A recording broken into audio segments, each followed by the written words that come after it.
Situé à 143 km de Majinga, Bessalampi n'a que 2 voies d'accès.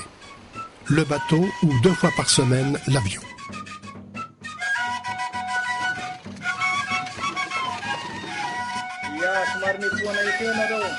Madagascar est le principal producteur mondial de raffia, servant essentiellement à la production de ficelles, à la confection de vanneries, paniers, sacs, chapeaux et d'artisanat. J'aimerais vous présenter le parc national Madagascar, ANGAP. L'ANGAP est une association mandatée par l'État malgache de gérer un réseau de parcs nationaux à Madagascar.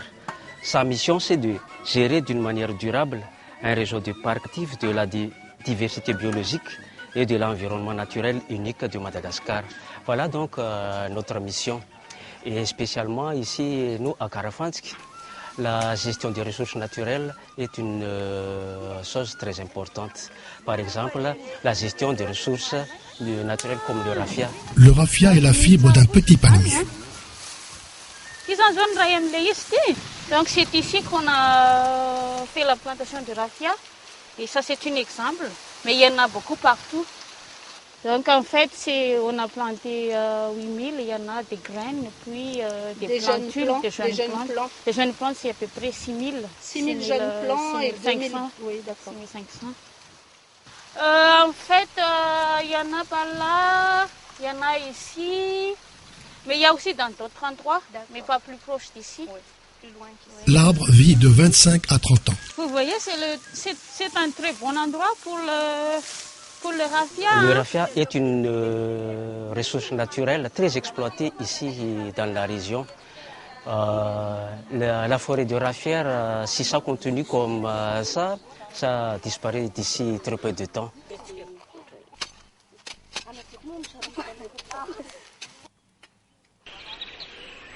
La première étape de la récolte du raffia consiste à choisir une jeune palme non ouverte aux feuilles jaunes et tendres. Séparation des feuilles, séparation des nervures centrales.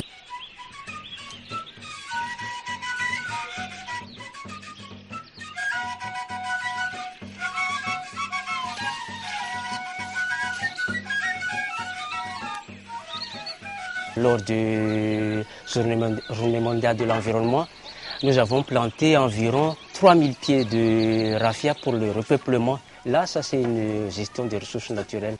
C'est la partie souple, une fois séchée au soleil, qui deviendra la fibre.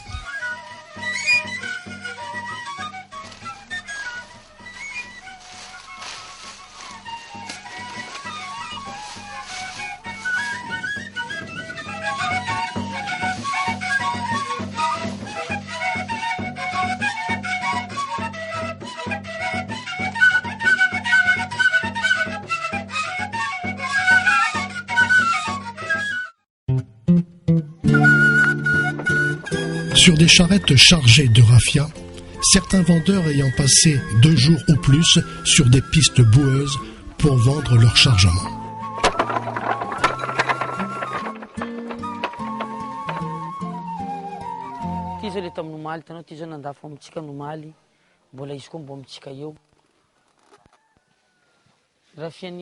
Très tôt le matin, entre vendeurs et acheteurs, le marchandage commence. Là, on a eu 3 charrettes sur 5.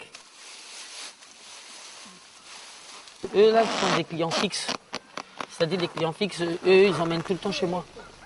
Ils vont vendre ça avec moi et puis ils vont acheter les marchandises aussi de mon magasin. Voilà, donc c'est surtout la charrette du milieu là-bas qui est un peu... Il y a de la concurrence. Vous voyez, les raffias de Bessalam, normalement, c'est des raffias longs.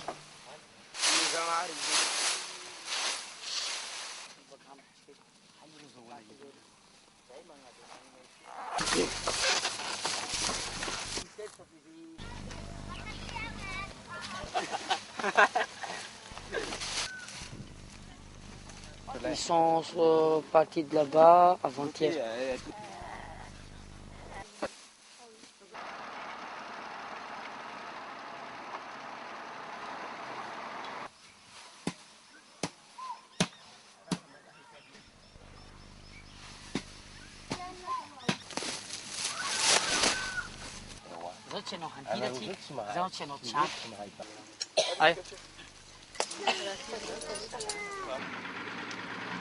Malik est inquiet. La concurrence est rude. Il y avait en total 5 charrettes. Sauf que les concurrents, ils étaient là avant moi. Ils étaient venus ici vers 2 heures. Et puis voilà, ils ont réussi à avoir 2 charrettes. Et les 3 charrettes, c'est moi qui les ai eues. Et là, il y a une charrette qui vient d'arriver. Et puis voilà, en total, j'ai eu 4 charrettes. Et c'est dans les 500 kilos les 4 charrettes. C'est bien bonne foule. Papa Zan, fin. Vite, quoi.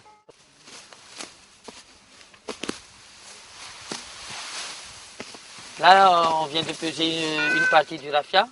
Il y a une deuxième partie qui est là-bas. Et puis, donc là, quand on aura tout terminé de peser, ils vont venir avec mon camion.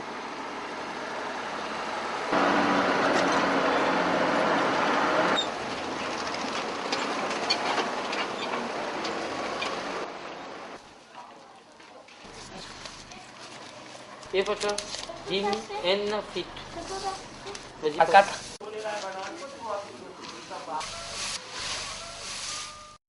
Je travaille le raffia depuis 48 ans, ici à Bessalan.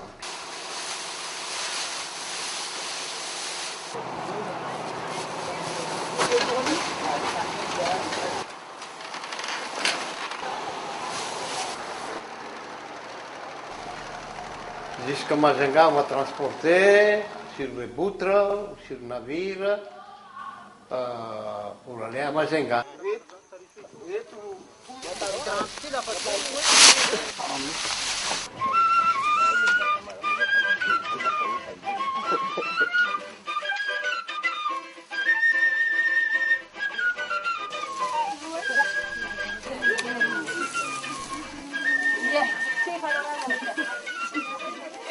La fibre découpée en lanières et roulée peut maintenant être tissée.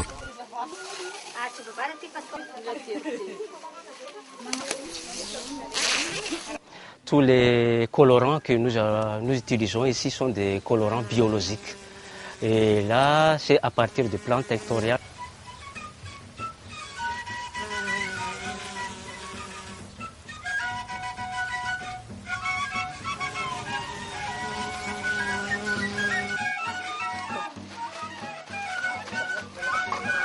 Toutes les femmes du village font partie de l'association. Elles participent à la cueillette des colorants, des plantes tinctoriales, au filage, aux teintures et au tissage.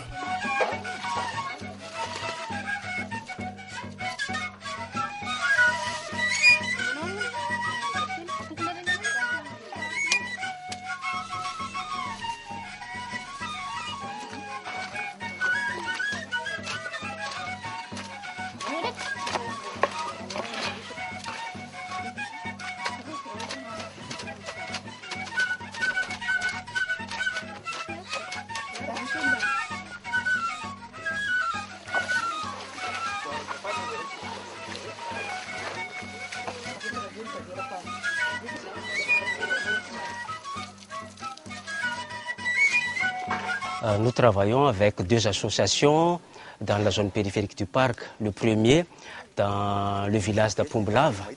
Et ici, l'association des femmes d'Andarmandiv que nous venons de voir actuellement.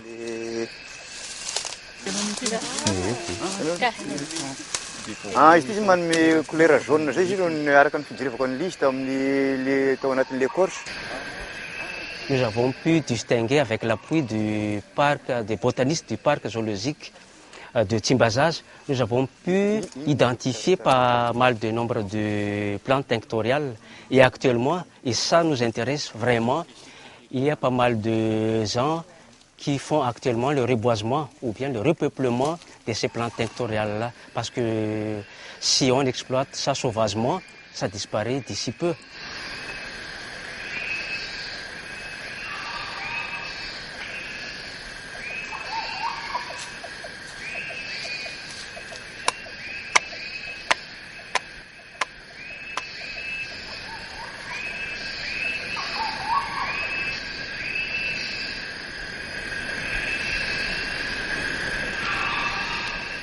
Dans ce projet, avec l'appui toujours du Femmes Entrepreneurs Mahadiang, nous n'hésitons pas donc de financer ce projet. Par exemple, vous voyez derrière moi les outils de tissage, tout ça vient de l'ANGAP. Zahay zao olo farany olony tafy an'ity niavy girigy tsy mbony tsy nisy karany fa girigy io ro taminay taty nanday lamba vosy tsiraiky 20 vidy.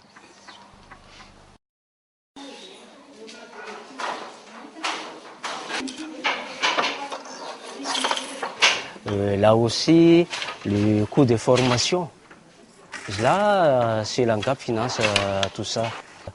Dès qu'il y a une association qui veut travailler avec l'ANGAP, toujours dans l'esprit gestion des ressources naturelles, le parc national Madagascar est toujours prêt à financer ce type de micro-projet.